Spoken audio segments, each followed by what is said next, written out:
Hello guys, j'espère que vous allez bien. Moi, comme d'habitude, je gère.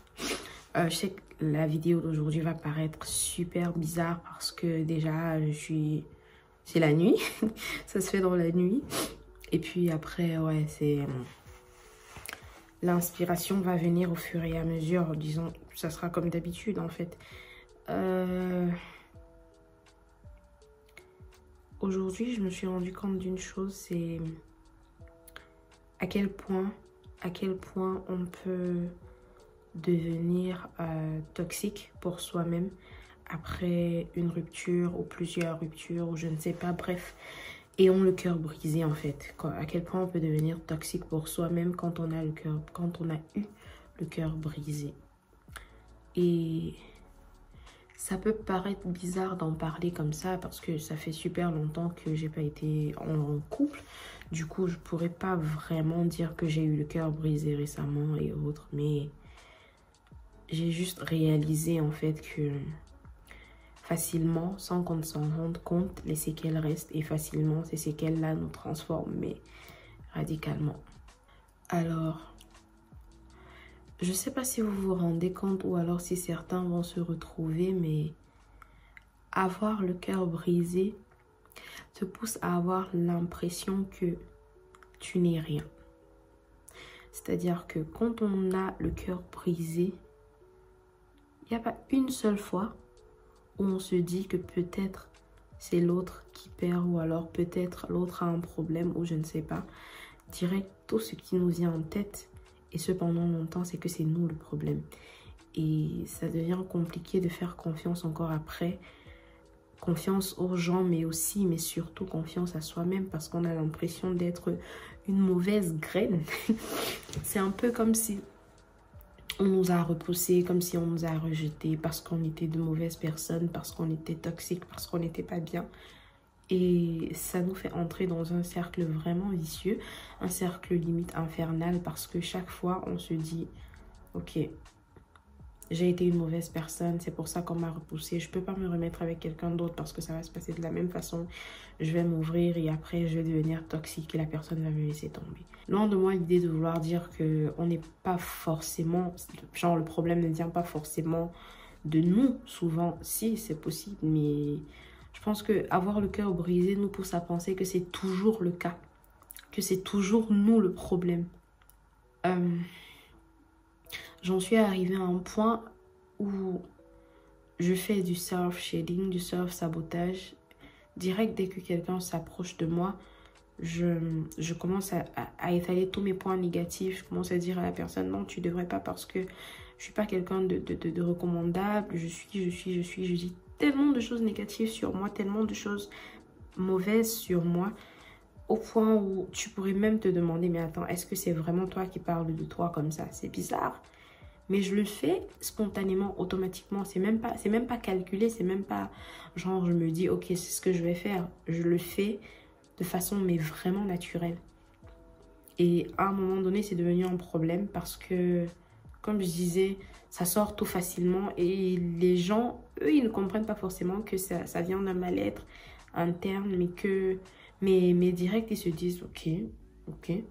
C'est peut-être une façon de me repousser. Oui, quelque part, c'est une façon de repousser la personne parce qu'on se dit qu'on ne veut plus retomber dans les mêmes choses. On ne veut plus que la personne s'attache ou alors nous-mêmes qu'on s'attache et après que ça recommence comme ça a recommencé. Du coup, voilà. On fait la même chose. On se sabote, on se sabote, on se sabote et après, ce n'est que ça. Je sais même pas d'où je pars pour vous raconter toutes ces choses. Juste.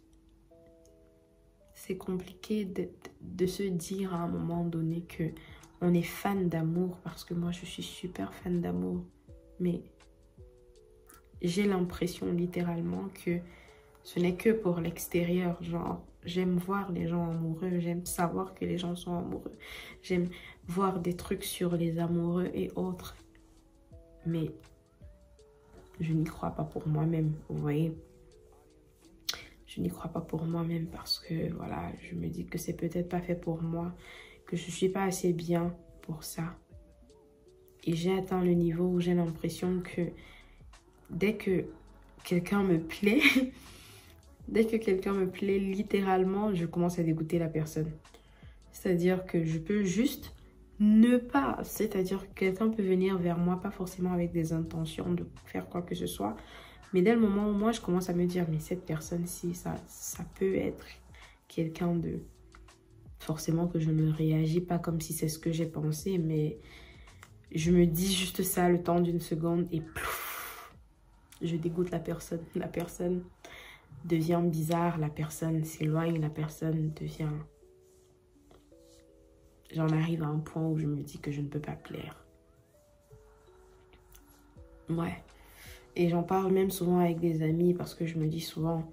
Ouais, quand elle commence à me dire, mais attends, telle personne te plaît, pourquoi? Je dis, mais attends, c'est clair que je peux pas plaire à la personne. En même temps, il y a toujours mieux que moi. Je suis pas jolie, je suis pas comme ça, je suis pas comme ça. Du coup, pourquoi je vais plaire à la personne? En fait, c'est trop bizarre. Je suis pas, comme j'aime souvent le dire, je suis pas crochable. Et c'est vraiment dommage parce que ce ne sont pas des choses qui sont bien, qui sont saines pour soi-même, que de se dire ce genre de choses. C'est pas sain, c'est pas bien, c'est pas normal. C'est-à-dire que cette impression-là, et moi je pense vraiment que ça vient du fait que, ayant eu le cœur brisé, on nous a toujours donné l'impression que c'était nous le problème. Mais en fait, je sais pas vous là dehors, je sais pas. Je déteste, mais vraiment je déteste l'idée de se mettre sur les réseaux sociaux et puis étaler peut-être son mal-être, genre pleurer ou autre. Mais parfois je me dis, enfin là tout de suite, je me suis dit que ça peut être nécessaire pour que quelqu'un là dehors ne se sente pas seul, ou que quelqu'un là dehors n'ait pas l'impression de perdre la tête. Genre s'il y a quelqu'un qui voit les choses comme moi, qui ressent ce que je ressens, qui a parfois l'impression que l'amour c'est pour les autres et pas pour lui. S'il y a quelqu'un là dehors qui se retrouve en train de faire tout le temps le self-sabotage, l'auto-sabotage pour éviter de se retrouver dans les relations ou alors pour éviter de gâcher les vies des gens, ou qui manque vraiment de confiance en soi parce que l'impression de ne pas être assez, bah, je sais pas, j'ai juste envie que ces personnes-là se sentent moins seules, que ces personnes-là sachent que on ne devrait pas que se limiter à ça. On ne devrait pas que voir les choses comme ça, on ne devrait pas que croire ce genre de choses. On devrait pouvoir gérer la solitude en mieux. Moi, je gère mal la solitude, je l'avoue. Je pense que je le cache parce qu'on nous a donné l'impression qu'il ne faut pas parler de ces choses-là. Il ne faut pas donner l'impression qu'on se sent seul. Il ne faut pas donner l'impression que ça ne va pas dans la tête parce que ça fait comme si on est désespéré. Mais en fait, je sais pas, je sais plus. Je pense que c'est pas ça, en fait. Il faut en parler quand ça va pas, quand on se sent seul et tout. C'est vrai qu'après, on n'a pas envie de déranger les autres, venir leur étaler notre solitude comme ça, se dire, ok, je me sens seule, je suis mal et autres. Au fond, chacun a sa vie, chacun a envie de vivre sa vie. Et puis toi qui viens le dire comme ça peut être gênant. Surtout pour ceux qui sont en couple. Et toi, tu viens le répéter comme ça, genre, je me sens seule et autres. Mais c'est vraiment compliqué d'être seule et de se retrouver tard le soir et de se dire, ok, je suis seule, j'ai personne à qui écrire, j'ai personne qui m'écrit, j'ai personne qui pense à moi d'une certaine façon. Et moi, peut-être je pense à quelqu'un, mais je sais forcément que cette personne-là ne pourra jamais penser à moi parce que je suis pas assez bien, parce que c'est super compliqué et super malsain. Donc, je ne sais pas qui a envie d'entendre ça, mais on ne devrait pas limiter qui on est et ce qu'on mérite à nos expériences. Se dire que parce qu'on a eu de mauvaises expériences amoureuses, parce que ça n'a pas marché les fois passées, ça ne va jamais marcher. Ou alors se dire que si on ne peut pas avoir ce que les autres ont, si on ne peut pas avoir l'amour, bah on sera misérable. Pas forcément. Je pense qu'on devrait arriver à une étape où on peut s'aimer soi-même, on peut croire qu'on est des personnes bien, mais qu'en même temps, on n'est pas forcément fait pour être en couple, du moins pas sur le moment. Je pense qu'on devrait apprendre à voir les choses comme ça. Et j'ai envie d'apprendre avoir des choses comme ça. Donc, quelque part, cette vidéo, c'est non seulement pour que d'autres personnes là dehors ne se sentent pas seules, mais aussi pour que si jamais quelqu'un a des astuces pour mieux apprendre à gérer la solitude, pour mieux apprendre à se sentir bien, à s'aimer soi-même, se redonner une chance à soi-même. Après avoir eu le cœur brisé, je suis preneuse et je n'attends que ça, parce que j'ai beau faire semblant au quotidien, j'ai beau rigoler, faire genre ok ça va et autres, mais parfois ça remonte et c'est hyper gênant. Et je vous assure qu'avant de me dire ok je vais essayer de faire une vidéo, j'étais très mal, je pleurais, je sais pas si ça se voit à mes yeux, je pleurais et vraiment c'est parti de nulle part, c'est parti d'un film que je regardais et c'était même pas un film sur l'amour, vous vous rendez compte, c'était un film sur le cancer et autres, mais après comme moi facilement les films tristes ont tendance à remonter des émotions en moi, peu importe ce dont ça parle, direct des émotions remontent et tout. Du coup, je me suis rendu compte à quel point, ouais, c'est compliqué. Et je pense que le fait de renfermer, le fait d'intérioriser, de donner toujours l'impression que tout va bien, de donner toujours l'impression qu'on maîtrise, que ça va, que c'est rien, que la solitude en même temps, c'est pas, ça va, quoi, on gère. Donner tout le temps cette impression-là, c'est dangereux parce que le jour où ça éclate, le jour où l'émotion veut sortir, frère, ça te demande pas ton avis. Ça ne te demande pas ton avis. Ça sort et c'est très compliqué. C'est très mauvais quand ça sort tout seul. Comme aujourd'hui où franchement c'est parti de nulle part, de vraiment nulle part et c'est arrivé. Je me suis retrouvée en train de pleurer parce que j'accumule depuis un long moment déjà. Donc je vous conseille d'en parler. Je sais pas à qui. Peut-être pas à tout le monde. Peut-être pas à vos amis les plus proches. Mais je sais pas. Choisissez une personne.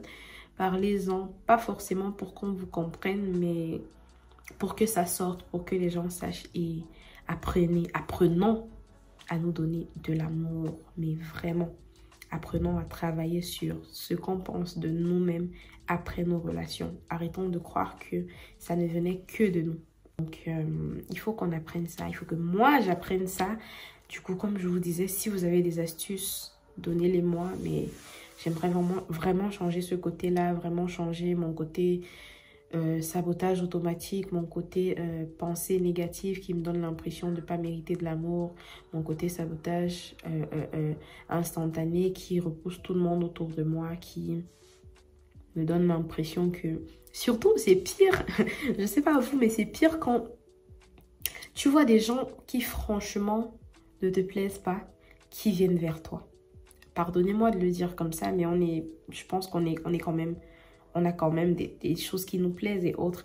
Genre, tu vois des gens qui te plaisent pas, qui viennent vers toi, tu te dis, ok, je pense que finalement, la nature est en train de me dire que tu dois juste te limiter à ça, quoi. Tu n'es pas quelqu'un de bien, donc il faut que tu prennes ce qui vient.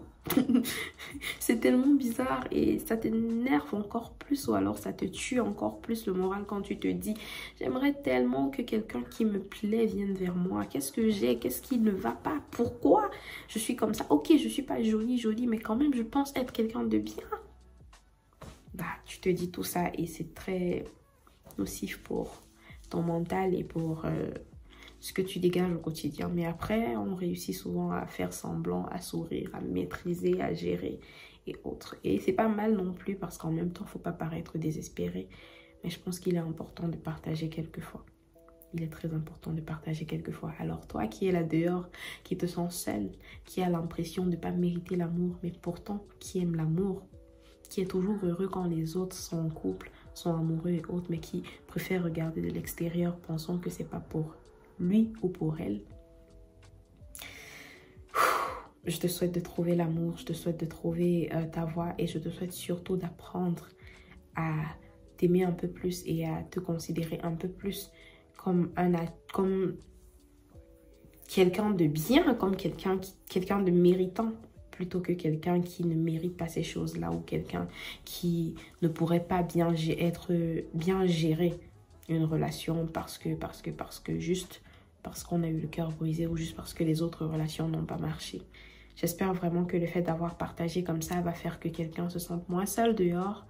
Et voilà, je vais me limiter à ça. So, nous sommes arrivés au terme de cette vidéo super bizarre. Je sais pas, c'était pas une confession. Peut-être un petit storytelling. Je sais même pas. Je sais même pas ce qu'on faisait là. Ça va, on a un peu papoté. J'espère que c'était un peu différent des sujets de d'habitude, je crois. Mais ouais, j'ai voulu partager. J'ai voulu m'exprimer parce que je me sentais un peu mal et seule sur le moment. Je me suis dit que ça va m'aider de poser la caméra là devant moi et d'exposer ma vulnérabilité. Voilà, donc j'espère que ça va parler à d'autres personnes et que ça va aider quelqu'un ou que ça va faire que quelqu'un se sente quand même moins seul. Et comme je disais, j'aimerais bien recevoir des astuces venant de vous, du coup, n'hésitez pas. En attendant, je vous dis à plus pour la prochaine vidéo. Prenez soin de vous et de votre santé mentale parce que c'est tout ce que vous avez. Mais vraiment, tout ce que vous avez. Et personne ne le fera à votre place. Abonnez-vous à ma chaîne si jamais ce n'est pas encore le cas. Activez la cloche de notification. Cliquez sur le like et laissez un commentaire et peut-être partager si ça vous dit. Ciao!